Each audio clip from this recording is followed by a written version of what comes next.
Ano po ang puwedeng Mm. ikaso sa isang kapitbahay na nagpakabit ng CCTV para itutok intentionally sa harap ng bahay namin? Ay, nakakaloka ito, Attorney Joey. Nakakaloka. Oo, Oo. kayo ang ano, Unang-una sa lahat, sino-surveillance.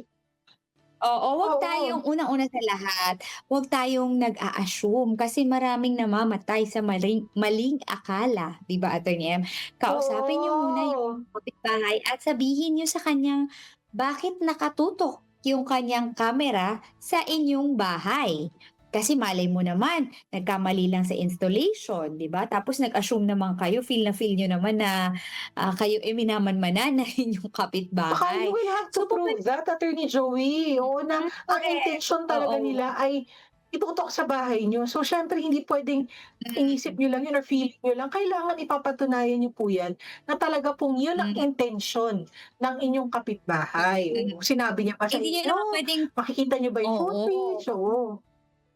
Tsaka hindi naman puwedeng Mm, pasukin niyo yung bahay dun, 'di ba, para lang ipakita at i-prove na, "Oh, tingnan niyo, oh, nakikita." Kasi trespassing din yun kapagka so papaano mo prove ngayon na talagang na nakatutok sa inyo intentionally just because yung direction ng camera is facing your house, 'di ba? So, I suggest, 'di ba, lahat naman nakukuha sa maayos na usapan, tanungin niyo yung kapitbahay ninyo tapos sabihin ninyo, naku, na hindi kayo komportable dahil mukhang nakatutok sa inyong pamamahay yung kanilang camera, 'di ba, Attorney M?